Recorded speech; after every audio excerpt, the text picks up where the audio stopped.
기억하시는지 모르겠습니다만 김학의라는 이름 그 자체는 그 사람 들어봤다 하실 것 같습니다. 김학의 전 법무부 차관, 이른바 별장 성접대뿐만 아니라 여러 뇌물 혐의를 받았지만 결국 검찰에서 무혐의 처분을 받고 풀려났습니다.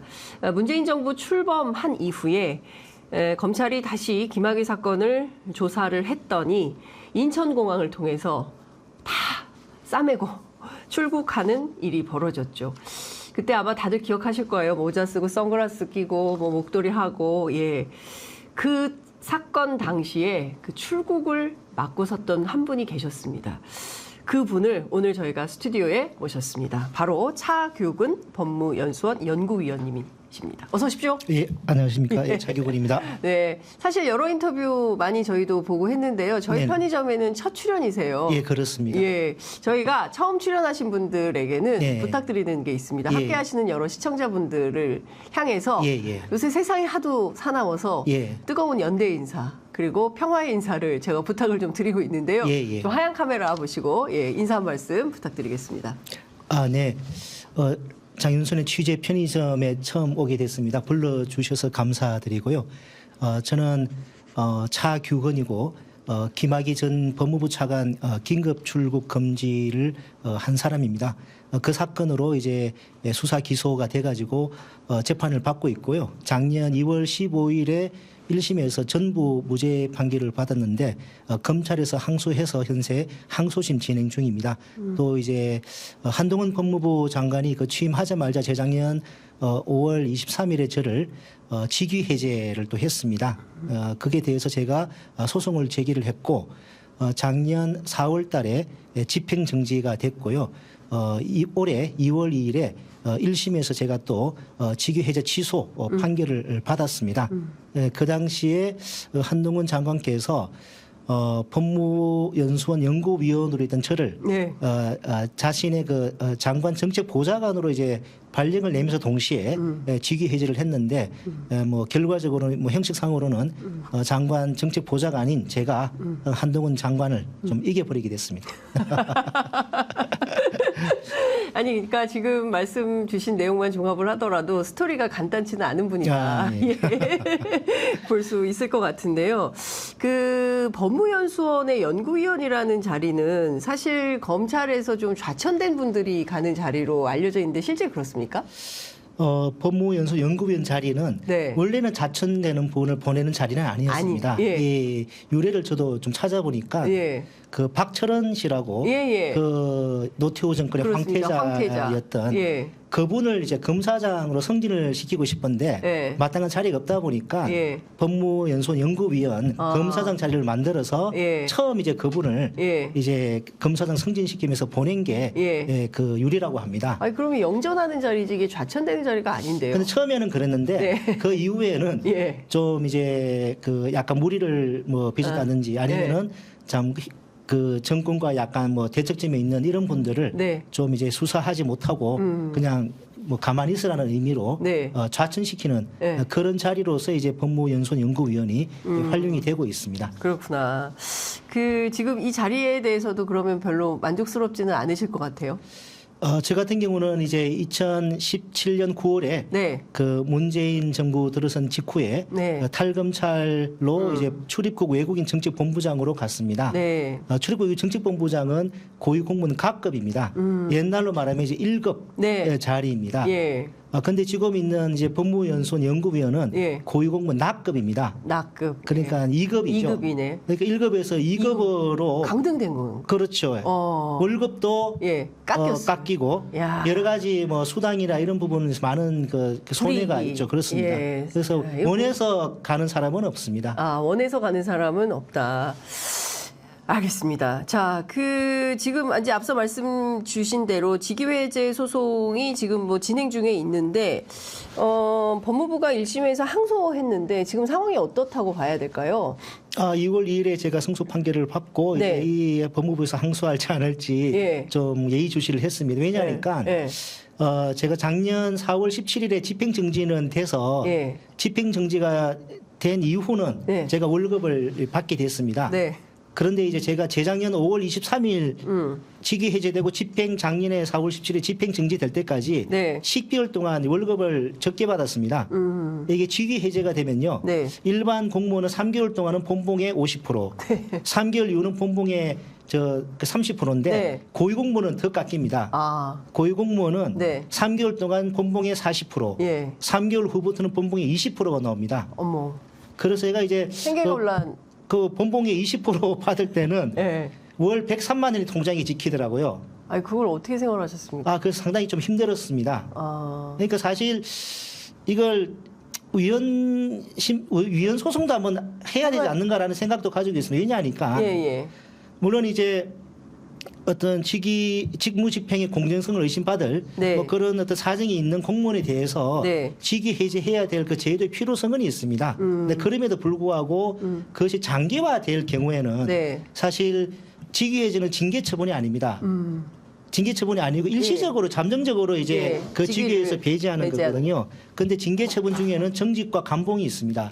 그런데 정직의 상한이 3개월입니다. 네. 감봉도 그렇거든요. 석 달이죠. 예. 그러면은 직위해제가 만약 3개월이 넘어가 버리면 네. 그럼 어떻게 정직이나 감봉보다 더 심한 불이익을 받게 되는 거죠. 그러네요. 예, 그리고 이게 그리고 이제 최저임금보다 적은 월급을 또 받게 하는 것이 103만 원이 예, 그렇죠. 지금 최저임금보다 그 200만 원 육박하지 예, 않습니까? 예, 예. 근데 103만 원 받고 하다 보니까 야, 이거 그때는 제가 이게 뭐 또 재판에 대응하느라 여유가 없어서 그 좀 위헌 심판을 못 했는데 예. 좀 짬이 나면 예. 이 부분도 제도 개선을 위해서 예. 위헌 심판을 좀 해야 되지 않는가 그런 생각도 가지고 있습니다. 네, 예. 충분히 좀 그 위헌 심판을 해볼 필요가 있겠다라는 생각이 좀 드는데 시청자 여러분들께서 목소리 들으시면서 아 네이티브 스피커다 이런 생각을 하실 것 같아요. 예. 대구, 예. 예, 대구 경북 예, 출신이신 것 같고 예. 경남 합천에서 태어나셨더라고요. 예, 그렇습니다. 예. 그러니까 그냥 원조 TK다 이렇게 봐야 되겠네요.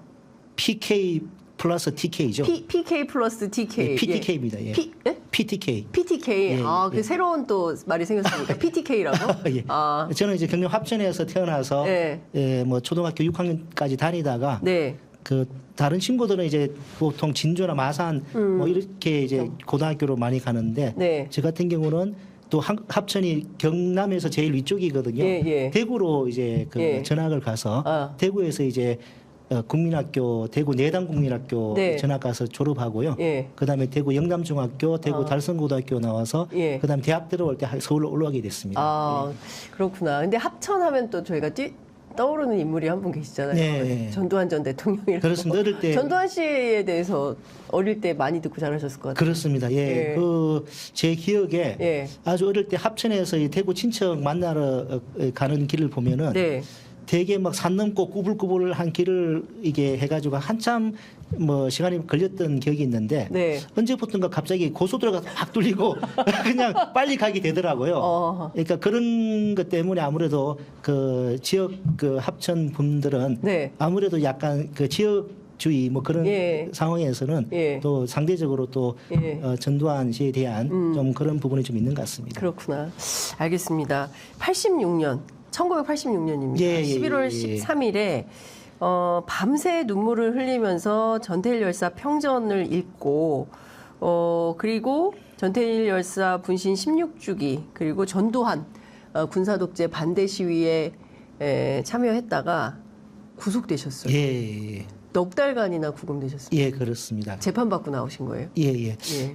실은 이제 제가 대구에서 고등학교 나왔고 그러니까요. 그때 대구에서 서울로 올라온 친구들하고 저희가 대학 입학하기 전에 모여서 이게 서로 약속을 했습니다. 어떤 우리 절대 가면 데모하지 말자. 대구 분위기가 대구 분위기가 좀 그렇습니다. 네. 아니 게다가 경남 합천이 또 예, 고향이고 예. 없던 고속도로가 뚫린 동네에서 와 이거 엄청나게 예, 야 좀 예. 뭔가 다르구나 예, 실감하고 대구로 와가지고 예. 이제 서울 학교로 오게 됐는데 예. 서울대학에 법과대학에 입학을 하셨어요. 운 좋게 뭐 그렇게 됐는데 그래서 86년 1학기 동안 저는 예. 그 근처도 가지도 않았어요. 무섭기도 했고. 예. 근데 이제 그렇게 1학기 지나고 여름 방학 때 생각해 보니까 네. 뭔가 이게 세상이 이게 뭐 뭔가 내가 우려하는 뭔가 좀 이게 생각하는 것보다 뭔가 간단치 문제가 않고 네. 뭔가 이걸 외면하는 것이 옳은 것인가라는 뭔가 그런 좀 아까 내면에 좀 그 목소리가 들렸습니다. 그래서 네. 그 1학년 2학기 때 네. 제가 이제 네. 뭐 보통은 선배들이 이제 이리 와라 해가지고 데리가는 경우가 많는데 네. 저는 제가 그냥 혼자 가서 노크를 했습니다. 자발적으로. 예. 그래서 뭐 1학년 그 D반 자교근인데 네. 좀 뭐 사회에 대해서 알고 싶어서 왔습니다. 네. 그래가지고 이제 노크를 했죠. 네. 그리고 노크를 하고 네. 그 뒤로 이제 첫 세미나 날짜가 잡혔습니다. 그게 예. 11월 13일이었습니다. 11월 14일. 그런데 11월 13일 전에 책 한 권을 읽고 오라고 하더라고요. 예, 선배들이. 예. 근데 그 책이 이제 전태일 열사 열사평전이었어요. 예. 예. 그래서 11월 12일 하루 전에 이제 예. 그 기숙사에서 그 책을 읽는데 너무 이제 그 좀 눈물이 많이 나고 해가지고 예. 그래서 이제 그 다음날 갔는데 갑자기 선배들이 네. 세미나 취소됐다. 아니 밤새 책을 읽고 왔는데 예, 세미나가 예, 취소됐어요. 예. 아 이런 경우가 어디 있습니까? 그리고 할 예. 말이 지금 전태일 열사의 분신 16주기 기념 그리고 또 전두환 군사적군 반대에 예. 지금 시위가 바깥에 예. 잡혔다. 예. 좀 뭐 걱정되거나 예. 금남에 안 가도 된다. 예. 이렇게 이제 말을 하는 거예요. 예. 근데 제가 좀 겁이 나긴 났는데 예. 예. 그 전날 읽은 그 책 눈물 많이 흘린 게 좀 이게 있어서 예. 아유 저도 한번 가보겠습니다. 해서 예. 그 선배 손잡고 따라갔다가 예. 갑자기 이제 거기서 잡히는 바람에 예. 예, 그래서 첫 번째 나간 저는 집회에서 진짜 잡힌 거예요. 그전 학내 시위도 저 한 번도 참가한 적이 없습니다. 아. 근데 처음 나간 시위에서 덜컥 덜컥. 이제 예. 뭐 도망가다가 이제 뭐 예. 이렇게 잡혔는데 아니 근데 대체로 이제 훈방도 많이 해주고 그러는데. 그래서 그게 저는 어떻게, 예. 1학년인데다가 1학년이고 뭐 전과도 뭐 없고 그때 또 처음 제가 집회. 미성년 만 18세였거든요. 게다가 만 18세. 예. 그래서 저는 훈방이나 예. 안 되도 기소유예로 나올 줄 알았습니다. 네. 근데 그 당시 제가 참가한 집회가 생각보다 좀 크게 이제 예. 좀 이게 시위가 큰 집회였어요. 예, 같습니다. 예. 그러다 보니까 뭐 하여튼 제가 기소가 돼 버렸고요. 아니 근데 대개의 주도자도 아니고 예. 그래서 1학년 학생들은 대체로 훈방 조치되기 때문에 예. 맨 앞에서도 대 선배들이 그렇게 얘기하는. 근데 그 당시가 이제 그 전두환 정권 말기 아, 포갑적인. 86년 11월 예. 포갑적인 상태여서 예. 좀 제가 졸지에 예. 구속됐고 예. 또 그때 제가 구속되기 한 보름 전에 예. 건대 시위가 그 사태라고 한 항쟁이 1000명 있었죠. 정도 예. 그 구속된 사건이 있었습니다. 맞습니다. 또 그 분들 때문에 제가 저 불이익을 받습니다. 건대하시기 때문에 왜냐니까 1000명이 구속되고 순서대로 재판을 받게 되는데 그 양반들이 너무 많이 구속이 돼가지고 그러니까 제 재판을 지금 빨리 안 잡히는 거예요.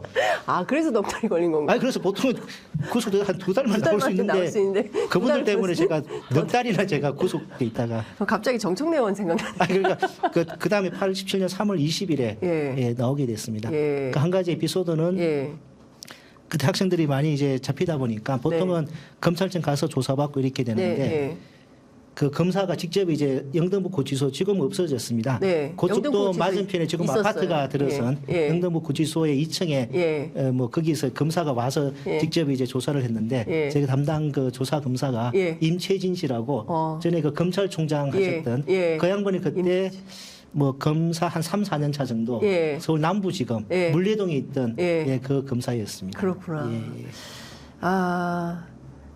우리 서울로 대학 가면 절대 데모하지 말자 예. 했던 친구들이 몇 분이셨어요? 그때 저희가 그때 서울대 좀 저희 학교가 그때 예. 좀 많이 갔어요? 성과가 좋아가지고 예. 그 한 27명 정도 왔습니다. 입결이 좋아서 27명이 갔고 그때 다짐을 했죠. 27명이 다 다짐을 한 거예요? 아니요, 그때 뭐 예. 친한 친구들 한 10명 예. 정도 모여서 예. 일단 근데 그때 그 집회에 나간 분은 혼자셨어요? 네네네. 네.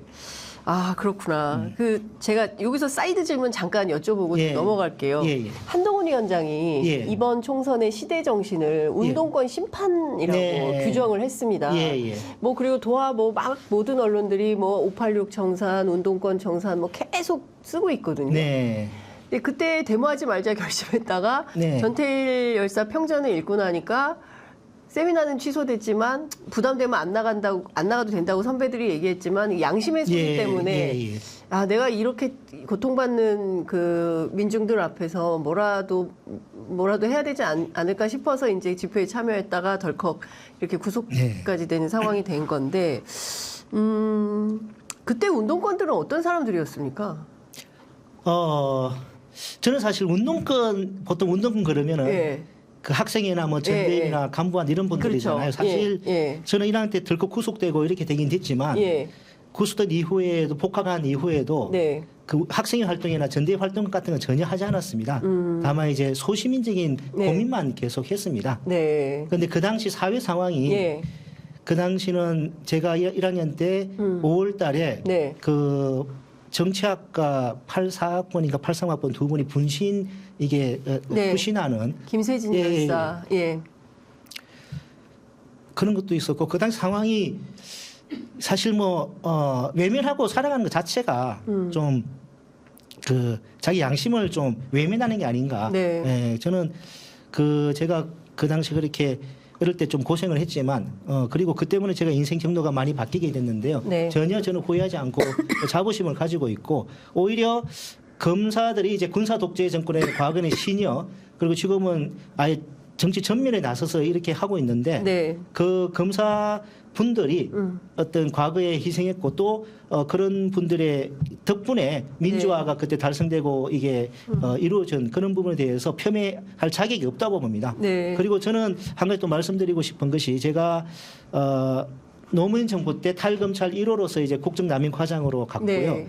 그 다음에 문재인 정부 때 또 탈검찰로 출입국인 정책본부장으로 또 오게 됐는데 제가 이제 탈검 갔을 때는 노무현 정부였지만 네. 그 1년 있다가 정부가 이제 이명박 정부로 바뀌었습니다. 바뀌고, 예. 그런데 제가 이제 뭐 나름대로 업무 성과가 나쁘지 않았는지 네. 제 개방직은 원래 기본 계약 기간이 2년입니다. 네, 네. 그래서 이제 1년 이제 계속 연장을 해주더라고요. 네. 그래서 5년까지 근무를 했는데 예. 제가 이명박 정부 때 네. 제가 5년 근무를 마칠 때 제가 4개의 상을 받았습니다.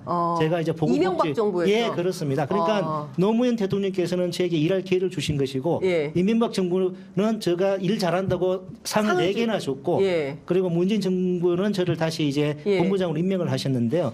그러니까 이게 예. 이런 나름대로 그 과장으로서 성과를 갖다 올렸기 때문에 그게 이명박 정부에서 그걸 평가해서 저한테 뭐 보건복지부 장관상, 뭐 병무청장상, 법무부 장관상 그리고 대한상공회의소 의장상 네. 이렇게 4개를 저한테 예. 줬고요. 그리고 예. 제가 본부장으로 온 뒤로도 나름대로 좀 업무 성과를 좀 냈다고 좀 자부하고 있습니다. 네, 네. 뭐 다른 것도 떠나가지고 예. 제가 주도적으로 도입한 정책 관련해서 예. 그 이 재정 수입이 이렇게 신규로 창출된 게 있습니다.